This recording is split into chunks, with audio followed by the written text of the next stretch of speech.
కొత్త సంవత్సరం వేళ అనంతపురం జిల్లా ధర్మవరం నియోజకవర్గంలో వెలసిన ఓ ఫ్లెక్సీ పొలిటికల్ వార్ కు దారితీసింది. ఆ ఫ్లెక్సీ పంచాయతీ పరిటాల వర్సెస్ గోనుగుంట్లగా టర్న్ తీసుకుంది. బీజేపీ నేత గోనుగుంట్ల సూర్యనారాయణ న్యూ ఇయర్ సందర్భంగా నియోజకవర్గ ప్రజలకు శుభాకాంక్షలు తెలుపుతూ ఫ్లెక్సీలు ఏర్పాటు చేశారు. ఇదంతా బాగానే ఉంది, కానీ అందులో చంద్రబాబు, లోకేష్, బాలకృష్ణ ఫోటోస్ ఉన్నాయి. దీంతో పరిటాల శ్రీరామ్ వర్గం భగ్గుమంది. బీజేపీలో ఉండి టీడీపీ నేతల ఫోటోలు ఎలా పెడతారంటూ పరిటాల వర్గీయులు ఆ ఫ్లెక్సీలు చింపివేశారు. ఈ సమయంలో ఇరు వర్గాల మధ్య చిన్న గలాటా కూడా జరిగింది. పోలీసుల జోక్యంతో ఆ వివాదం సద్దుమణిగింది. కానీ ఇప్పుడు ఆ ఫ్లెక్సీ పంచాయతీ పొలిటికల్ వార్ గా మారింది. ధర్మవరం మాజీ ఎమ్మెల్యే గోనుగుంట్ల సూర్యనారాయణ ప్రస్తుతం బీజేపీలో ఉన్నారు. రాబోయే ఎన్నికల్లో ధర్మవరం నుంచి పోటీ చేయడానికి రెడీ అవుతున్నారు. టీడీపీ జనసేనతో పొత్తుంటే బీజేపీ అభ్యర్థిగానే పోటీలో ఉంటారని తెలుస్తోంది. లేకపోతే టీడీపీలో చేరి సైకిల్ గుర్తుపై పోటీ చేయాలని ఆయన భావిస్తున్నారు. అందుకే చంద్రబాబు ఫోటోలతో ఫ్లెక్సీ వేయించారు సూర్యనారాయణ. ఇటు ధర్మవరం నుంచి పోటీ చేయడానికి పరిటాల శ్రీరామ్ రెడీ అవుతున్నారు. గడిచిన 5 ఏళ్లుగా శ్రీరామ్ నియోజకవర్గ ఇన్ఛార్జిగా పనిచేస్తున్నారు. రాప్తాడు నుంచి తల్లి పరిటాల సునీత, ధర్మవరం నుంచి తాను పోటీ చేయబోతున్నట్టు ఇప్పటికే శ్రీరామ్ ప్రచారం చేసుకుంటున్నారు. ఇదే సమయంలో సూర్యనారాయణ పేరుతో ముదిగుబ్బ మండల కేంద్రంలో పెద్ద ఫ్లెక్సీలు వెలిశాయి. వాటిల్లో సూర్యనారాయణతో పాటు చంద్రబాబు, లోకేష్ ఫోటోలు కూడా ఉన్నాయి.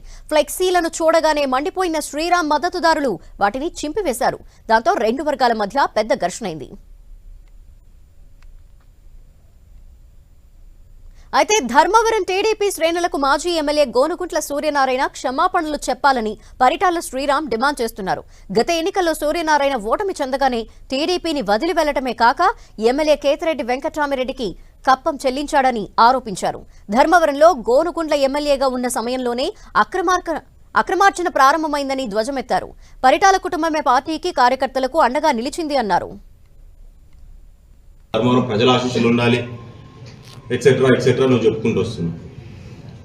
గవర్నమెంట్ పోయిన తర్వాత అతి ఎక్కువ అవసరం ఉన్నప్పుడు చంద్రబాబు నాయుడు గారికి కావచ్చు, తెలుగుదేశం పార్టీకి కావచ్చు, నారా లోకేష్ గారికి కావచ్చు, ఈ నియోజకవర్గంలో ఉన్న లీడర్లకు కావచ్చు, కార్యకర్తలకు కావచ్చు, ప్రజలకు కావచ్చు, నీ అవసరం అతి ఎక్కువగా ఉన్నప్పుడే నువ్వు పార్టీని వదిలిపోవడం జరిగింది. మీ పర్సనల్, మీరు పార్టీ మారడమా ఉండడమా అనేది అది నీ పర్సనల్. దాని గురించి నేను పెద్దగా కూడా కామెంట్లు ఇవ్వకూడదు.